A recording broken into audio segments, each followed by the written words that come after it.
இயேசுவில் பிரியமான சகோதர சகோதரிகளை, இன்றைய முதல் வாசகத்திலே நாம் வாசிக்க கேட்டோம்.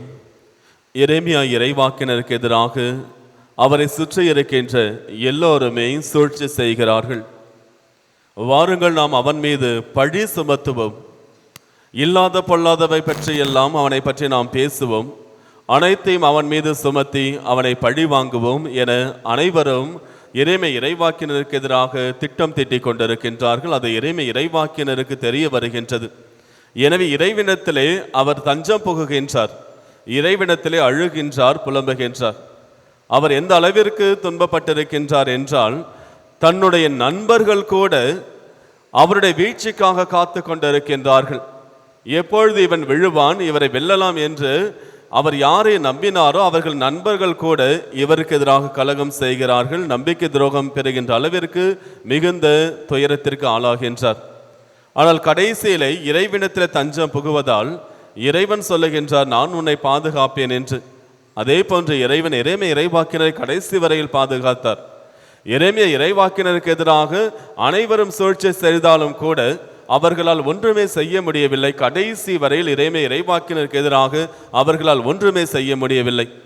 அவரை கொலை செய்ய வேண்டும் என்று பாதாளத்திலே ஆழ்குழியிலே அவரை தள்ளினாலும் கூட, பாழடைந்த அந்த கிணற்றிலே அவரை தள்ளிவிட்டாலும் கூட அவர்களால் அவரை ஒன்றும் செய்ய முடியவில்லை. இறைவன் அவரோடு இருந்து அவரை காத்தார். இந்த நற்செய்தியில் நாம் வாசிக்க கேட்டோம், ஆண்டவர் இயேசுவின் மீது கற்களை எறிய அங்கிருந்த யூதர்கள் எடுக்கிறார்கள். ஆனால் அவர் மீது யாரும் கற்களை எரியவில்லை. பல இடங்களிலே ஆண்டவர் இயேசுவின் மீது கற்களை எறிவதற்காக என்ன கற்களை எடுத்தார்களே தவிர ஒரு கல்லை கூட அவர்களால் அவர் மீது வீச முடியவில்லை. காரணம், கடவுள் அவரோடு கடைசி வரையில் இருந்தார், அவரை பாதுகாத்தார். இன்றைய திருப்பாடலிலும் நாம் வாசிக்க கேட்டோம், என் நெருக்கடி வேளையில் நான் ஆண்டவரிடம் அன்றாடினேன், அவரும் எனக்கு உதவி செய்தார், அவர் என்னை பாதுகாத்தார் என்பதை நாம் வாசிக்கின்றோம். அந்த திருப்பாடலிலே உள்ள வரிகள் இன்னும் ஆழமான கருத்தை நமக்கு கொடுக்கின்றன. இதோ சாவின் கன்னிகள் என்னை சூழ்ந்து இறுக்கி கொண்டிருக்கின்றன. எல்லோரும் என்னை சிக்க வைக்க வேண்டும் என்று ஆசைப்படுகிறார்கள். எல்லா வழிகளிலும் நான் அழிந்து போக வேண்டும் என்பதற்காக என்னை திட்டம் தீட்டுகிறார்கள். அந்த கன்னிகள் எல்லாம் என்னை சாவடிவதற்காக இறுக்கி கொண்டிருக்கின்றன.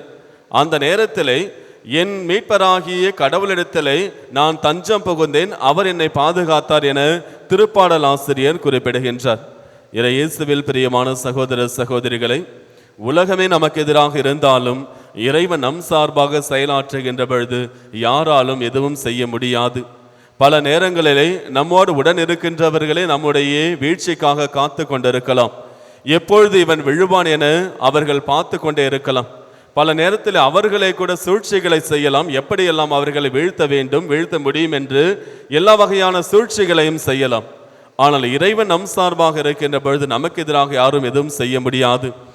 இதை புனித பவுலடியார் சொல்லுகின்றார். உரோமியருக்கு எழுதிய திருமுகம் 8வது அதிகாரம் 31வது வசனத்திலே புனித பவுலடியார் சொல்லுகின்றார், கடவுள் நம் சார்பாக செயலாற்றுகின்ற பொழுது யார் நமக்கு எதிராக நிற்க முடியும் என்று.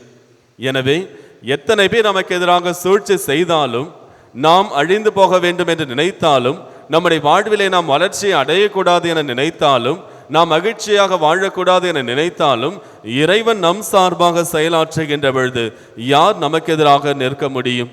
யாரும் எதிராக நிற்க முடியாது.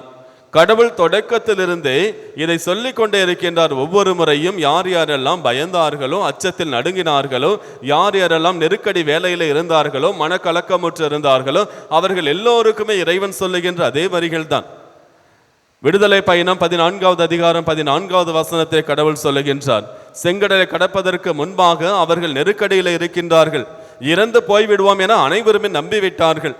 அனைவரும் மடிந்து போவோம் என நம்பிய பிறகு கடவுள் சொல்லுகின்றார், இதோ உங்கள் சார்பாக நான் போரிடுவேன், இது என்னுடைய போர், நீங்கள் கலங்க வேண்டாம் என்று. அவர்கள் அனைவரையும் கடவுள் அழைத்து செல்லுகின்றார் செங்கடல் வழியாக. அதே போன்றுதான் இணைச்சட்டம் 3வது அதிகாரம் 22வது வசனத்திலும் கடவுள் சொல்லுகின்றார், இந்த பல அரசர்களுடைய நாடுகளை எல்லாம் கடந்து செல்ல வேண்டிய சூழ்நிலைகள் இருந்த பொழுது அவர்கள் எல்லோருமே இந்த இஸ்ராயல் மக்களுக்கு ஆதரவாக இல்லாமல் அவர்கள் எதிர்த்த பொழுது கடவுள் சொல்லுகின்றார், நீ அவர்களை கண்டு அஞ்ச வேண்டாம், ஏனெனில் உன் சார்பாக நான் போரிடுவேன் என்று. இவ்வாறு இறைவன் எல்லா சூழ்நிலைகளுமே அவரை நம்பியவர்களுக்காக அவர்கள் அருகிலே நின்று அவர்களை காத்தார். இன்று நம்முடைய வாழ்விலும் நாம் நம்முடைய நெருக்கடி வேலைகளில், நம்முடைய துன்ப நேரங்களில் நாம் இறைவனிடத்திலே செல்லுகின்ற பொழுது இறைவன் ஒருபொழுதும் நம்முடைய மன்றாட்டுகளை புறக்கணிக்க மாட்டார். தன்னுடைய மகன் தன்னுடைய மகள் அழுவதை ஒருபொழுதும் இறைவன் பார்த்து கொண்டிருப்பது கிடையாது. நாம் நெருக்கடி வேலையிலே, மன துயரத்திலே, சாவு வருகின்ற அளவிற்கு துயரமாக இருந்தாலும், வாழ்வை அழிந்து போய்விடும் என்று நினைத்தாலும் கூட அந்த நேரத்தில் நாம் இறைவனத்திலே செல்லுகின்ற பொழுது இறைவன் நமக்காக என்று காத்து கொண்டிருக்கின்றார். நம்மை மீட்பார், நம்மை பாதுகாப்பார். இறைவன் நம் சார்பாக செயலாற்றுவார். இறைவன் நம் சார்பாக செயலாற்றுகின்ற பொழுது யாராலும் எதுவும் செய்ய முடியாது.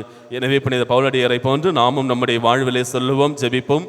இறைவன் என் சார்பாக செயலாற்றுகின்ற பொழுது யார் எனக்கு எதிராக என்ன செய்ய முடியும்? இறைவன் என்னை பாதுகாப்பார். ஆமீன்.